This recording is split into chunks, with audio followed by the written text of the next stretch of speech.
날짜를 매일 헤아립니다. 열흘 단위로 그냥 그 달력에다 적어놓고 매일매일 보는데. 자, 여기 오셨으니까 우리 대통령 생각하면서 크게 한번 외칩시다.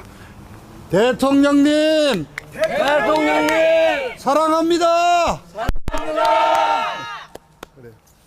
올 때마다 우리 고생하시는 대통령님을 이렇게 한번 되새겨볼 필요가 있습니다. 그 대통령께서 그 박정희 대통령의 또 자녀분이시기도 하고 해서 가장 국정 운영에서 관심을 가졌던 분야가 안보 분야입니다. 그래서 우리 최기덕 박사께서 멜랜드 대학에서 정치학 박사를 하신 분이 오늘 좋은 얘기를 하셨는데, 뭐 저도 안보 얘기를 좀 할 수밖에 없습니다. 두 가지 일이 있었습니다. 그죠? 지난 월화에 일본에서 쿼드 회의가 열렸거든요. 근데 쿼드라는 말은 그 라틴어로 그냥 네자 사자라잖아요.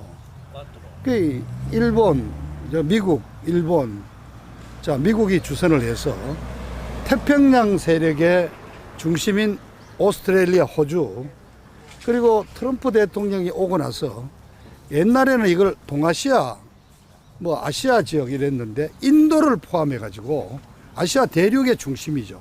인도를 끌어들여서 인도 태평양 지역이라고 이제 부릅니다. 그 아시아 대륙의 중심인 인도를 초청했고, 그리고 가장 말하자면은 이 러시아, 중국과 맞서고 있는 최전방에 있는 일본을 끼어들였어요. 그 동아시아의 대표 일본. 근데 이런 국제회의를 하면요, 의미가 다 붙거든요. 무슨 평화회의, 안보회의 뭐 이런 게 붙는데, 이번에는 쿼드 회의, 그 4개국 회의예요. 쿼드 하는 말이 딴 게 아니에요. 네 나라가 모였다고 4개국 회의를 했단 말이죠. 근데 이게 잘못된 거죠. 본래는 한국이 들어가게 돼 있거든요. 그래 한국이 들어갔으면은 5개국 회의가 아니라 5개국 아마 인도 태평양 안보 회의로 이름이 바뀌었을 겁니다. 이 국제 회의는 그 가치 부여가 돼야 되는데 한국이 빠지면서 이게 그냥 쉽게 말해서 이번 이 모임의 목적 달성이 어려워졌거든요. 첫째, 이 목표는 중국입니다. 중국을 겨냥해서 지금 트럼프 대통령이 취임하고 나서 미국의 대외 정책이 엄청 바뀌었는데 그 일단을 우리 최 박사님 설명하셨는데 복잡하게 할 건 없고요. 그런 게 최소한 2012년경부터 미 국무부에서 국방부에서 이미 만들어 놓은 안이 있었는데 그거를 트럼프 대통령이 와서 실행을 하고 있는 거죠. 이게 뭐냐? 미국이 뭐 이른바 세계 경찰로서 전 세계에 다 개입하고 다 가서 군사력을 주둔하고 하는 거는 이미 시대가 끝났다. 왜냐? 소련이라는 그 주적이 없어져 버렸으니까. 그렇게 해서 지역별로 각자 하자 해서 나토를 지금 철수하는데 나토군이 빠져나오는 게 아닙니다. 폴란드로 옮깁니다. 더 협조적인. 폴란드가 중심이 돼서 유럽은 지키고, 그 다음에 최근에 한 달 전에 만들은 이른바 아브라함 협정은 이스라엘과 UAE, 바레인 등이 드디어 기독교와 이슬람이 손을 잡고요. 만들었지 않습니까? 그 협정의 이름이 아브라함 협정입니다. 이 대단하거든요. 뭡니까? 우리는 기독교든 유태교든 이슬람이든 아브라함의 자손이라는 얘기죠. 그 의미를 담아서 아브라함 협정을 맺어서 이제 중동은 중동 지역 국가들끼리 자체적으로 하는 그 이 집단 안보 체제. 그 아시아에서 인도 태평양 지역 안보 회의를 구상한 겁니다. 당연히 들어가야죠. 그리고 미국이 몇 달 동안 설득을 했는데, 자, 이 강경화라고 머리에 들은 거 하나도 없는 통역사 출신이, 그러니까 오죽하면 그 남편이라는 작자가 이 시기에 요트 산다고 지금 미국을 가는데, 요트는요 사담이지만 요트 사는데 중고라서 그게 3억 얼마짜리인데 한 2억 얼마 주고 산다는데, 중요한 건 요트 관리하는 게 더 문제입니다. 자기 집이 해안에 있습니까? 없다면은 해안에 요트 관리를 맡겨야 되고, 그걸 수리를 해야 되고, 그 이동하고 어떡합니까? 그 돈만 해도 미국서 1년에 몇만 불이 들거든요. 5만 불이면 간단하게 우리 돈 6천만 원씩 듭니다. 그러니까 이게 요트를 갖고 논다는 거는, 그 다음에 요트에 막말로 옛날에 그 미국 대통령 후보로 나왔던 게리 하트가 그 요트에 젊은 애 데리고 놀다가 그게 들통나가지고 대통령 후보에서 쫓겨난 적이 있는데, 요트라는 거는 그렇습니다. 그런 자리거든요. 이 아주 은밀한 그 부자들이 그 젊은 여성들 끼고 가서 노는데 이 양반이 샀던 게 51피트짜리인데 이거 우리 계산하면 15피트, 굉장히 큰 거예요. 규모가 한 15m 정도가 됩니다. 그래서 작은 배가 아니에요. 그 정도면은 한 열 몇 명이 들어가서 그냥 잘 수 있는 방이 있거든요. 근데 일단 남편이 이 요트 놀이하러 지금 이 코로나 시대에 가는 이걸 남편으로 둔 여자도 머리가 아마 그 비슷한 수준 아닌가 하는데 이 여자가 뭐라고 그랬습니까? 좋은 아이디어가 아니라 그랬다. 이게 뭐냐? 중국을 겨냥하니까 싫다는 얘기였죠. 그 다음에 주미대사가 이제 노골적으로 얘기했죠. 안보는 미국과 함께 가야 되지만 우리는 주요한 경제 파트너인 중국과 경제 문제 때문에 같이 가야 된다고. 자, 어쨌든 이렇게 됐습니다. 그래서 4개국 회의로 가치를 부여하지 않은 그냥 모임으로 끝났는데 폼페이오 장관이 오기로 했던 일정을 그냥 차버렸습니다. 이게 단순히 일정상의 조정으로 볼 수 있느냐? 아니다 이거죠. 이거는 드디어 미국도 이제 문재인 정부를 패싱하기로 했다고 보는 거죠. 그렇게 해서 쉽게 말하면 집안으로 복이 굴러 들어왔는데 이걸 차버린 겁니다. 그래서 폼페이오 장관의 방문 일정이 취소된 게 단순한 일정상의 조정이 아니라 이 문재인 정부에 대한 어떤 미국의 입장을 보인 아주 이거는 심각한 조치다 해서 우리가 그 대사관 앞에서 기자회견을 하면서 자 그렇습니다. 태극기 집회가 지난 4년 동안 아무것도 한 게 없지 않냐 이러지만은 저는 굉장히 중요한 게요. 가장 우방인 우리 미국, 그다음 일본을 비롯한 유럽의 영국, 프랑스 등등 우리 우방들에게 지금 집권하고 있고 청와대를 점거하고 있는 문재인 이 좌파 일당이 대한민국 국민을 대표하지 않는다.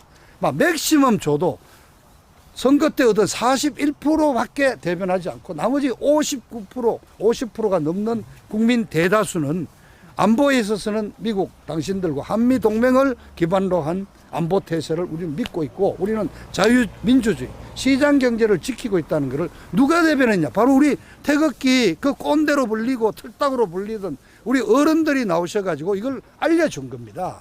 그래서 미국 정부가 지금 분명히 지금 얘기하잖아요. 미국 정부가 대한민국 정부에 대해서 이제 대한민국 국민들과 대한민국이라는 나라와 문재인 정부를 지금 이제 분리하기 시작했다고 저는 보고 있습니다. 그래서 우리 굉장히 중대한 의미를 띠고 있는데 자, 이 안에 있는 문재인 집단은 좌파 진영 논리로 이 안보에 참여하라는 미국의 그 어떤 그 좋은 기회를 걷어차버렸어요.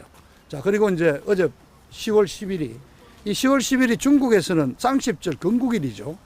그리고 북한에는 이거 노동당 창건일인데 자, 열병식을 했는데 자정 넘어서 했단 말이죠. 이건 좀 이따 의미. 우리가 걱정하던 신형 무기가 많이 나왔습니다. 그런데 구체적인 내용은 신행균의 국방TV나 이한방송 어젯밤에 한 우리 장우석 소령 이한방송을 들으면은 다 아는데 저는 이제 군사 전문가가 아니지 않습니까? 여러분들이 이해하기 쉽게 하자면 가장 우려했던 ICBM이 나왔습니다. 근데 ICBM이 나왔는데 ICBM을 이동하는 그 차량이 지난번 화성 15호가 17년 11월 29일입니까? 그날 쏴가지고 그때부터 17년 연말에 북폭이 위기가 고조됐는데 13,000km라고 그랬거든요. 그게 이제 화성 15호거든요. 그걸로 미국 정부가 북한에 대해서 이제 미국을 직접 공격할 수 있는 거리에 왔으니까 문제가 있다 했는데 자, 그 이동식 그 차량이 바퀴가 양쪽에 9개, 한쪽에 9개였어요. 근데 어제 나온 이 신형 무기는 11개였어요. 2개가 더 붙었으니까 2m 좀 더 길어졌단 말이죠. 그리고 이 직경도 조금 커졌어요.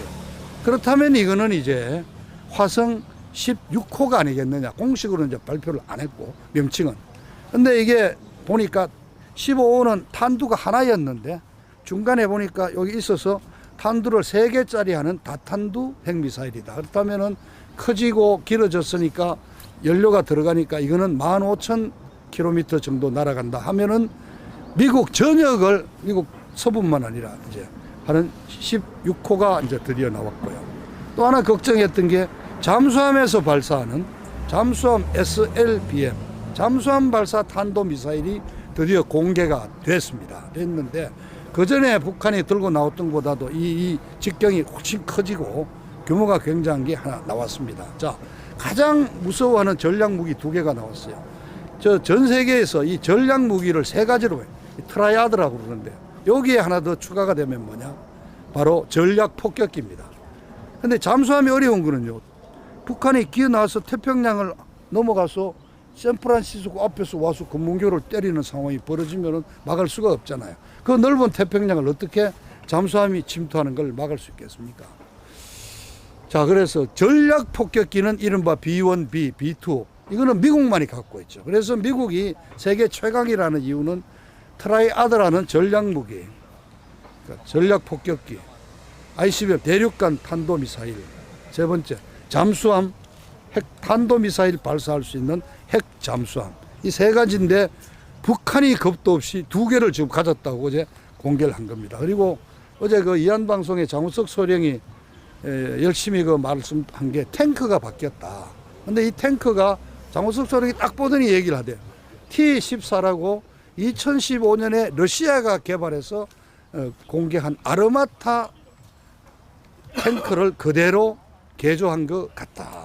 근데 사실 뭐 장우석 소령의 설명에 따르면은 현재 우리가 갖고 있는 K2 미국이 갖고 있는 에이브럼스 이 3세대 탱크에 비해서는 한 단계 더 발전된 탱크다. 근데 탱크도 이 직경이 있대요.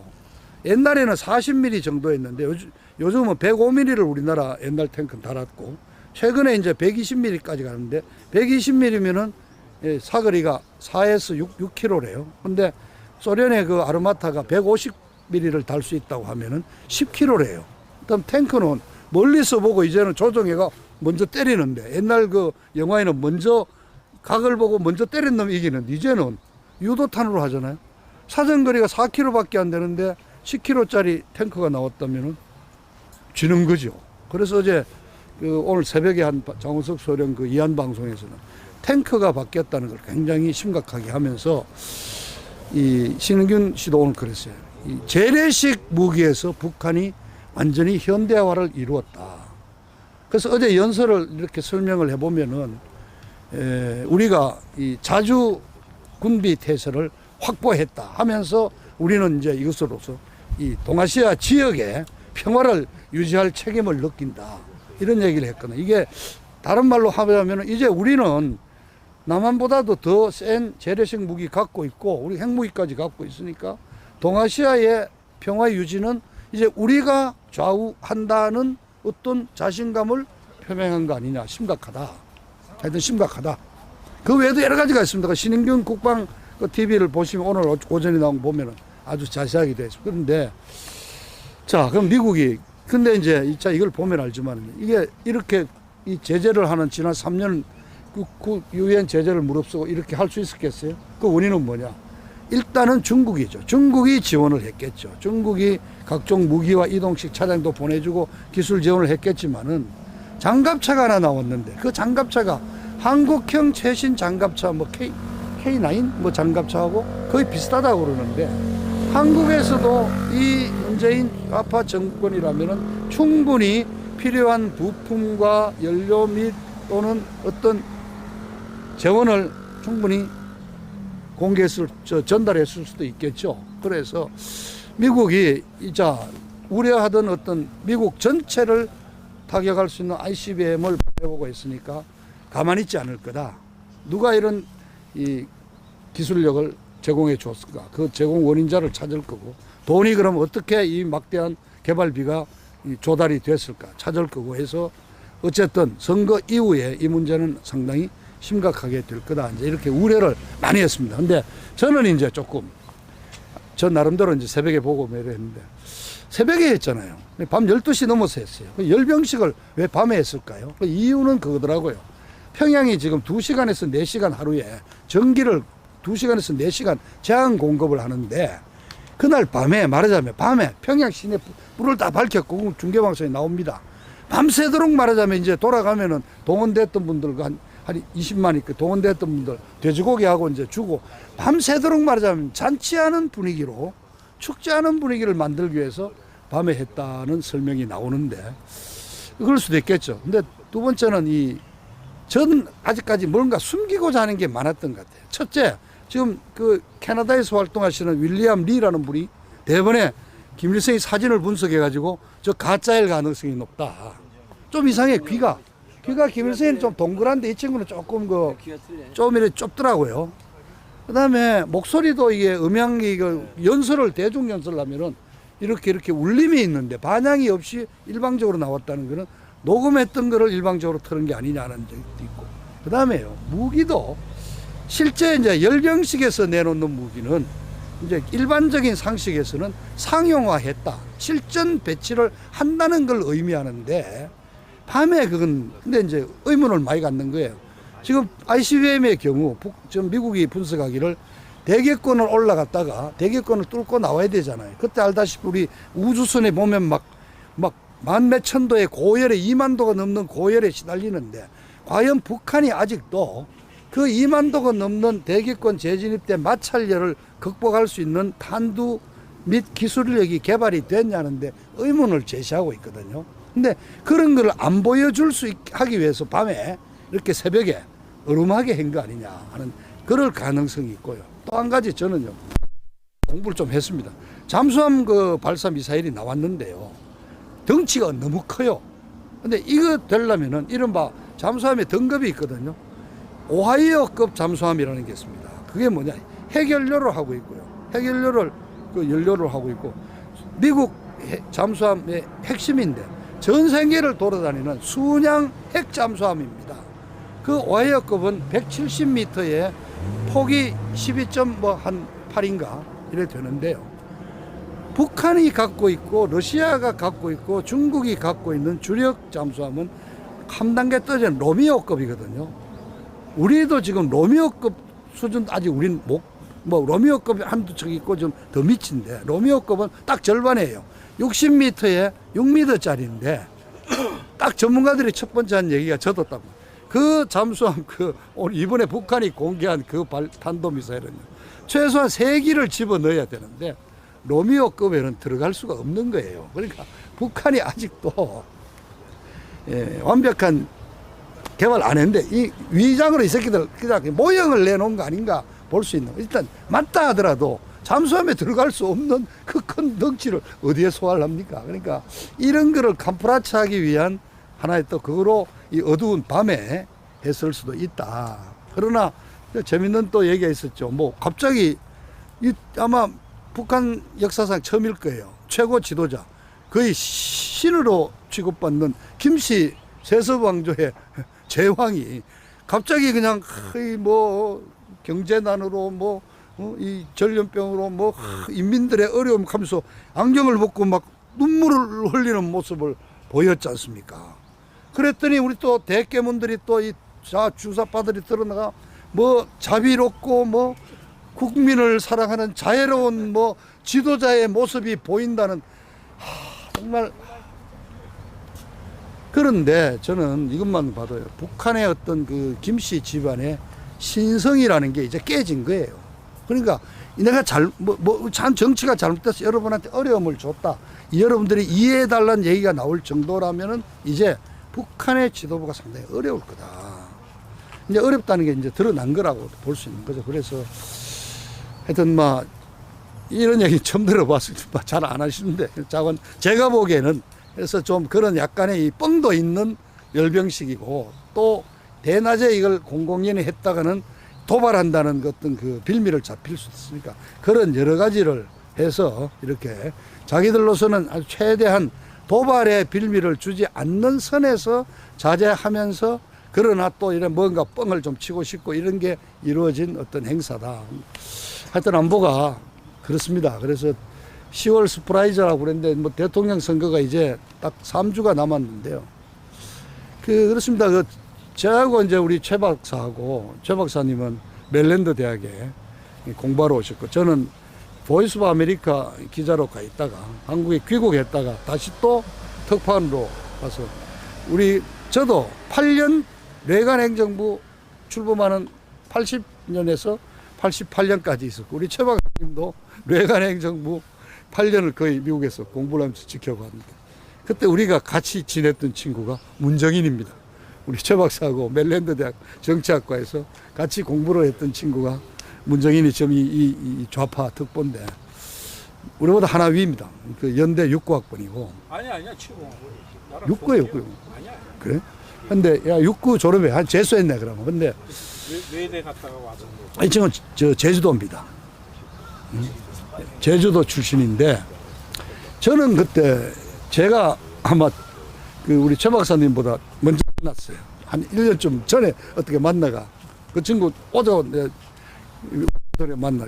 그해 82년입니다. 82년 땡스 기빙 때 문정인이 집에서 우리 파티를 했다니까. 그래서 문정인이가 땡스 기빙 때 이 미국 사람들이 칠면조를 먹는데 그 한번 먹어보자 해가지고 오케이 그러면 당신이 그럼 집에 뭐 유학생들 모으니까 당신 집에 살아서 문정인이가 뭐 4kg짜리인가 5kg짜리 하나 사서 밤새도록 오븐에 넣어놓고 저는 이제 각종 술과 음료와 이거를 제가 이제 저는 월급 받는 놈이니까 제가 대접하는 거로 해서 가서 유학생들하고 이렇게 같이 했는데요. 이방 말로 온 gem이 문정인이라는 친구가 아마 이런 얘기 처음 들어볼 거예요. 이것도 그 제주도 출신으로 집안이 굉장히 어려웠대요. 어떻게가 연세대학교 철학과를 나왔죠. 연대 철학과 출신입니다. 철학과인데 이 사람이요 연대 다닐 때 2학년 때인가 한남동에 있는 이슬람 사원을 찾아갑니다. 그래서 이슬람 교도가 돼요. 근데 이 친구가 영어를 아주 잘해요. 진짜 그 영어를 잘해요. 근데 뭐 저도 영어를 뭐 특파원 할 때는 그 꿈도 영어로 꾸고 그랬습니다만은 근데 우린 대충 I don't know 뭐 I'm my name is 이러는데 영어를 잘하는 사람 뭐 이 액션도 넣고 발음을 굉장히 my name is 뭐 이렇게 나오고 뭐 but 이런 말을 안 하고 however 그리고 뭐 이렇게 굉장히 고상한 말을 쓰는데 문정인이가 굉장히 영어를 잘해요. 근데 이유가 고등학교 다닐 때 그게 선교사들이 그 학교에 파견돼서 이렇게 그 영어를 가르쳤는데 그 선교사하고 거의 막 매달리다시피 해가지고 영어를 잘했어요. 그래서 이제 그 이슬람 교회에 가서 신조가 됐는데 놀래버렸죠. 연세대학교 같은 명문대학생이 와서 이슬람 교를 믿겠다 그러고 나오니까 그래서 그냥 했는데 근데 이 친구가 또 영어를 잘해갖고 봤더니 이 그 이슬람어로 된 경전이나 여러 가지 이 팜플렛을 한글로 번역되는 수준은 아주 뭐 고사하고 영어로도 제대로 된 게 없으니까 이 친구가 그런 영어 번역도 해주고 굉장히 노력을 하다가 군대를 갔어요. 군대를 갔는데 마침 그 73년에 막 그 5.1 파동이 났지 않습니까? 그래서 그때 우리나라에서 급조해 가지고 중동 파견단을 만드는데 그 당시 방동입니까 아마 동자부 장관이 중심에 갈 때 그 급하니 이슬람 쪽 사원에다가 요청을 긴급 SOS를 쳐가지고 당신들이 가서 이 이라크 이란에 가서 그때는 이란도 미국 편에 팔레비 왕이 있었답니까? 이 좀 섭외를 해달라고 그래갖고 이슬람 그 교계 지도자 몇 분이 같이 정부 사절단으로 중동을 가는데 이 사람들이 지금 군대에 있는 문정인 말하자면은 상병을 좀 불러다오. 그 친구를 데리고 가야지 통역을 할 수 있다 해가지고 군대에 있으면서 특별 휴가 받아가지고 중동 사절단까지 갔다 오는 정도로 영어도 잘했고 이 친구입니다. 이 이슬람에 아주 전폭적인 지지를 받았는데 그래서 이 친구가 갔다 오고 나서 이슬람 사원에서 유학을 보내줍니다. 어디 갔냐? 이란으로 갔어요. 이란 가서 이란 테헤란 대학을 자기 말로는 다니고 그게 석사를 하고 미국 멜랜드 대학으로 유학을 왔는데 그때는 막 저도 저랑 내나 그죠? 나이도 어릴 때고 유학생 만나고 뭐 이래 그런 얘기 했다고 저한테. 내가 왜 이슬람 갔냐면 당신 그것도 교회 열심히 다니더라고 그때 보니까. 그래서 어떻게 기독교 하는 사람이 이슬람에 갔냐 했더니 내가 말이야 미국 유학해갖고 내가 박사 되는 게 내 꿈인데 집안이 어려워갖고 근데 연대 들어갖고 아르바이트 하면서 학교는 다니는데 연대 철학과 나왔고 근데 제대로 취직할 때도 없고 고민이 되더라고요. 그래서 돈을 도와줄 데가 어디냐 여기 흐르마드에서 가서 했다는 거야. 그래서 공부 유학 가는 게 꿈이다 그랬더니 보내줬다는 거야. 그래서 저는 유학 가기 위해서 이슬람교를 믿었다. 그 얘기를 했어요. 그래서 그 갈 때 이제 보니까 이슬람 뭐 역사 이런 거를 연구하러 갔다는데 거기서 이 친구가 미국 중동 무슨 정치 무슨사 이런 거 논문을 쓰고 그 논문을 가지고 멜란드하고 와서 박사학위를 받았거든요. 나는 그때 어릴 때 만났. 지금부터 몇 년입니까? 그게 82년이니까 지금부터 40년 전 아닙니까? 그러면 지금 우리 이제 지금 30대 초반에 만났을 때 맥주 마시다 그 얘기가 진솔하다고 보거든요. 그러니까 이렇게 보면은 그 친구는 이념이 이런 거 없어. 자기는 기독교 집안인데 종교까지도 팔 수 있는 거야, 이해관계를 위해서. 그런데 이 친구가요, 제가 이제 88년에 왔는데 80년대 후반에 그 이 친구 정치학 박사 타고 그 켄터키 주립대학가 있었죠. 그 포스트 닥도 하고 어쩌고 했는데 한국을 자주 왔습니다. 그래서 제가 8년에 귀국하고 차장됐죠. 89년, 90년 초에 우리 중국과 교수 국교가 92년에 되죠. 그리고 그때가 노태우 대통령 시절에 이른바 북방 외교로 굉장히 소련 막 진출하고 우리가 외교가 활발할 때입니다. 근데 이 문정인이가 자주 왔다 갔다 해가지고 그 주변 사람들한테 물었더니 저 친구 좀 이상하다 이거야. 그때 한국을 자주 왔어요. 그 어디 가느냐니까 중국 간다는 거야. 중국 바로 들어갈 수 있냐 했더니 아니, 자기는 미국 여권이 있기 때문에 홍콩을 거쳐서 들어가고 또 러시아 간대요. 그럼 이제 오면은 이제 또 저한테 연락하니까 제가 뭐 밥이라도 한 끼서 돌아가는 정치 얘기 물으면 얘기해 주고 이런 사이인데, 근데 떠넘으니 그때 얘기가 저 친구가 CIA라는 거야. 가까운 사람들이 했어요. 저 친구가 CIA에 지금 협조를 하고 있어가지고 CIA 여권 받아가지고 이 왔다 갔다 한다고 그랬어요. 근데 또 90년 초반에 또 사라지더라고요. YS 때는 잘 안 보였어요. 근데 DJ 정부 때 또 나타나더라고. 그래서 DJ 정부에 이 영어를 워낙 잘하니까 DJ 대통령 유엔 방문했을 때 통역 잠시 해주는 것 때문에 출세한 게 지금 강경화 아닙니까? 그래서 이 정부 조각할 때 초대 외무장관 할 때 이희호 여사가 적극 추천해서 강경화를 했다는 말이 돌았을 정도고 아직까지 지금 최장수 장관으로 버티고 있잖아요. 근데 그 문정인이도 DJ 그 사무실 동교동을 열심히 해. 그러니까 결국 이분도 본적은 저 전남이고 제주도와 살다가 결국 뿌리를 찾아가는 거예요. 그래서 이런 이 과정을 우리는 정말 시연들에 보면서 참